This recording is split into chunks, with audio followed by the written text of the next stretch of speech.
بہت مدت گزری۔ ملک شام پر ایک بادشاہ حکومت کرتا تھا۔ بادشاہ بڑا رحم دل اور انصاف پسند تھا۔ یہی وجہ تھی کہ رعایا اس سے بہت خوش تھی۔ بادشاہ کو رنگ برنگے درخت اور پھولوں کے پودے اکٹھے کرنے کا بہت شوق تھا۔ اس نے اپنے محل کے ساتھ ایک بہت بڑا باغ بنوا رکھا تھا، جس میں دور دور کے ملک سے منگوائے گئے پودے اور پھولوں کے بہت سارے پیڑ تھے۔ بادشاہ اسے دیکھتا اور بہت خوش ہوتا۔ ایک رات کی بات ہے کہ بادشاہ سو رہا تھا، تبھی اس نے عجیب خواب دیکھا کہ آسمان سے 4 خوبصورت پریاں اتری اور زمین پر ٹہلنے لگی۔ پھر ایک پری نے دونوں ہاتھ ہوا میں لہرائے اور وہ درخت کا تنا بن گئی۔ یہ درخت سونے کا تھا۔ اب دوسری پری نے ہاتھ لہرائے اور وہ درخت کی شاخیں بن گئی۔ یہ شاخیں چاندی کی تھی۔ تیسری پری نے بھی ایسا ہی کیا اور پتوں کی شکل اختیار کر گئی۔ پتے ہیرے جواہرات کے تھے۔ تینوں پریوں کی جگہ اب ایک انتہائی خوبصورت درخت کھڑا تھا، جس کے ہیرے کے پتے آپس میں ٹکراتے تو بڑی دلکش آواز پیدا ہوتی۔ اب چوتھی پری کی باری تھی۔ اس نے ہاتھ لہرائے اور سنہری سیب بن کر شاخوں سے لٹکنے لگی۔ اسی وقت توے کی طرح کالا ایک گیت نمودار ہوا اور درخت پر بیٹھ کر اپنی بھدی آواز میں گانے لگا۔ گانا گاتے ہوئے وہ سنہری سیب کھاتا جاتا اور ایک شاخ سے دوسرے شاخ پر پھدک پھدک کر ناچ رہا تھا۔ اسی وقت بادشاہ کی آنکھ کھل گئی۔ وہ بے چینی سے خوابگاہ میں ٹہلنے لگا۔ اس کے دل میں ایک خواہش پیدا ہوئی کہ ایک ایسا ہی خوبصورت درخت اس کے باغ میں ہونا چاہیے۔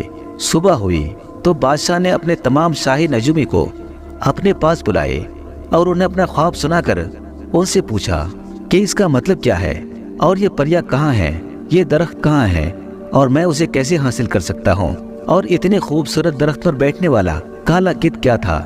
نجومی نے حساب لگایا اور بولا، جہاں پناہ کا اقبال بلند ہو، غیب کا علم تو خدا ہی جانتا ہے، لیکن جو اس نے مجھے علم عطا کیا ہے اس کے مطابق وہ پریاں کوہ کاف کے ایک ظالم جادوگر کی قید میں ہے، جس کا نام دھم جادوگر ہے۔ آپ نے درخت پر جو کالا گدھ دیکھا تھا وہ دھم جادوگر ہی تھا۔ اسے مار کر پریوں کو حاصل کیا جا سکتا ہے۔ بادشاہ نے فوراً اعلان کروا دیا کہ جو بھی کوہ کاف جا کر دھم جادوگر کو مار کر 4 پریاں آزاد کر کے لائے گا، اسے میں اپنی آدھی سلطنت دے دوں گا۔ سلطنت کی لالچ میں بہت سے نوجوان گئے مگر دھم سے نہ بچ سکے۔ بادشاہ کے وزیر کا ایک بیٹا تھا جسے بادشاہ اپنے بیٹوں کی طرح ہی چاہتا تھا۔ وہ بڑا بہادر اور سچا اور رحم دل انسان تھا۔ اس نے جب بادشاہ کو اداس دیکھا تو کوکہف جانے کا ارادہ کیا اور ایک رات محل سے نکل پڑا۔ وزیر کے بیٹے کو کچھ پتا نہ تھا کہ کوکہف کا پہاڑ کہاں ہے۔ وہ تو خدا کے بھروسے پر نکل کھڑا ہوا تھا، اور جو لوگ خدا پر بھروسہ رکھتے ہیں اسی سے مدد مانگتے ہیں، اس کی دل سے عبادت کرتے ہیں، اور خدا بھی ان کی مدد ضرور کرتا ہے۔ وزیر کا بیٹا جنگل سے گزر رہا تھا کہ اس نے ایک نہایت زخمی شخص کو دیکھا جو جھاڑیوں میں پڑا ہائے ہائے کر رہا تھا۔ وہ بری طرح لہولہان تھا۔ وزیر کا بیٹا اسے اٹھا کر ایک سایہ دار درخت کے نیچے لایا، اسے اپنے چھاگل سے پانی پلایا اور زخم دھو کر پٹی باندھی۔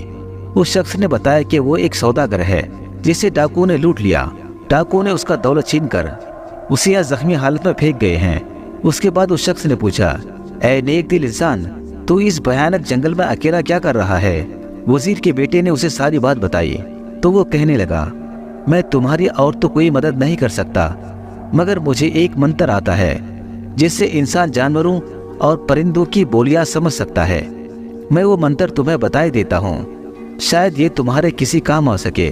سوداگر نے وزیر کے بیٹے کو وہ منتر بتا دی اور وہاں سے چل دیا۔ وزیر کا بیٹا آگے بڑھنے لگا۔ وہ ایک دریا کے پاس سے گزر رہا تھا۔ اس نے 2 مچھلیوں کو کنارے پر تڑپتے دیکھا جو نہ جانے کس طرح پانی سے نکل کر باہر آ گری تھی۔ ایک مچھلی نے وزیر زادے کو دیکھ کر کہا، اے انسان، ہمیں دوبارہ پانی میں ڈال دے ورنہ ہم مر جائیں گے۔ دوسری مچھلی بولی، کیسی باتیں کرتی ہو؟